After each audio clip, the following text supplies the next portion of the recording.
Hello and welcome to Forever Rugby on Forever Sports. For today's preview, Wales versus Argentina.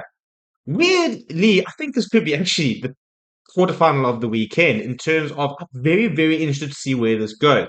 Obviously, the two big ones are, New Zealand versus Ireland, South Africa versus France, and you expect the level of rugby to be at its very best in those two quarters. But I think we've got two very interesting sides in this quarterfinal, and sides who I think will present the biggest challenge in the semi-finals outside the top four. And I think we're talking about two dark horses, one that hasn't really pitched up this tournament and one that really has pitched up this tournament. And very interested to see how they go this weekend because one of these two teams will be in a semi-final where I don't think anybody really expected them to be, which is very interesting in itself. So before we sort of talk about exactly the teams that have been named, I got the Welsh one on the screen there. Please do smash the like on the video. Please do subscribe to the channel as well. So before I actually go through that, let's talk about the two teams. Wales undefeated, hammered Australia, got past Fiji, not the best rugby, but Fiji then went on to beat Australia, lose to Portugal. So some people are sort of saying that for that reason, you shouldn't be really taking Wales too seriously and shouldn't be that excited about them. But I am excited about this Wales side because I think that Warren Gatton's a very good tactician. I think he's a coach that can get the best out of players in a short space of time. And he knows how to win tournaments. He's won Six Nations, for example. He almost won the British and Irish Lions series. And I think that he's got a very good Welsh side at his disposal. Argentina have been a little bit disappointing for me in this World Cup and yet find themselves in the quarterfinal. And they've been quite open and honest about the fact that they haven't really hit their straps, that they haven't been at the level they would like to be so far this tournament. So I'm very interested to see how they're going to go this weekend. Big injury news, obviously, no Pablo Montero is going to be a big blow for them. But some very good players on the Argentinian side. And Michael Cheika will know that they'll need to raise their game to beat this Welsh side. So let's look at the teams. We'll start with Argentina, shall we? And in the front row, it is Thomas Gajol, Julio Montoya, and Francisco Gomez Cadela. Good front row, very good front row. Big fan of Gajol, a big fan of Montoya. Phenomenal player, absolutely brilliant. Heart and sleeve type captain, really inspirational leader, but also a brilliant player, which it deserves to be mentioned because I think sometimes we talk about captains and we talk about their leadership abilities. We don't often give them the praise they deserve from a playing perspective. I think Siak is a player like that. We talk about how phenomenal of a leader he is, but I don't think enough is talked about the rugby player himself. In the second row, though, it is Guido Petty and Thomas Lavanini. So Matis Alamano will be coming off the bench.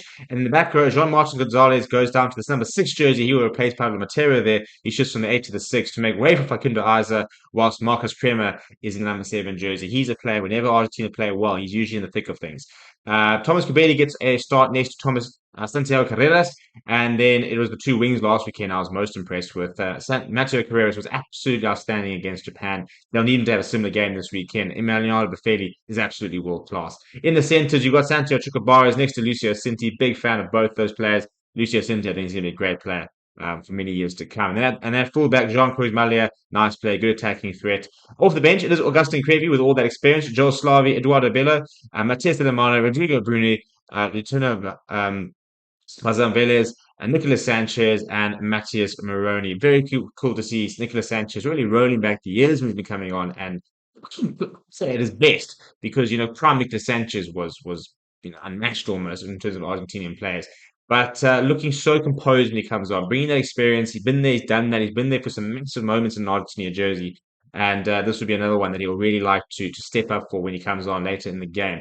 In terms of Welsh side, well, it is Captain Fantastic Jack Morgan who will lead them out there. I keep saying I think he's got British and Irish Lions captain written all over him if you ask me. In the front row, though, it'll Garrett Thomas, Ryan Elias, and Thomas Francis, who are put down with Will Rowlands and Adam Beard behind them. Big Will Rowlands fan. I think he's absolutely world class. Adam Beard, very solid player, doesn't do a lot wrong. Very good for his more defense, for example. Very good technical player. I think that's probably the best way to describe him. Understands the game, reads the game very well.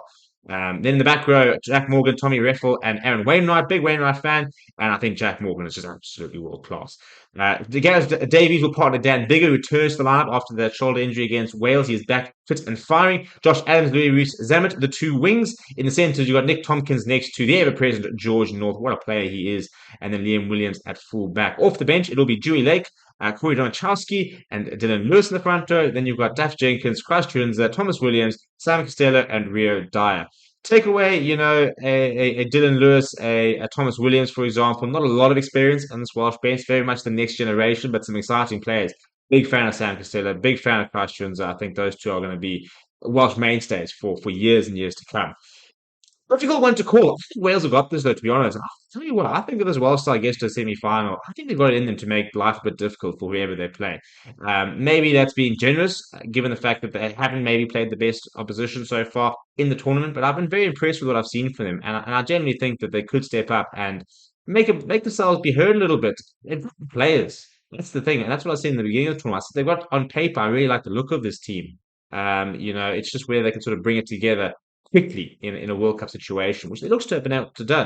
For Argentina, they pitch up and play to their ability. They beat this Wales side. That's the interesting thing. I think this Argentina side, from what we've seen in the last couple of years, they've beaten the All Blacks, for example. They've pushed a lot of teams. And I think they can beat this Welsh side, but I don't think they're playing at the best of their abilities. So it's a very difficult one to call. I want to know what your score predictions are down in the comments below. Please do smash a like on the video. Please do subscribe to the channel as well. Thank you very much for watching. My name is Stephen. I'll chat to you soon.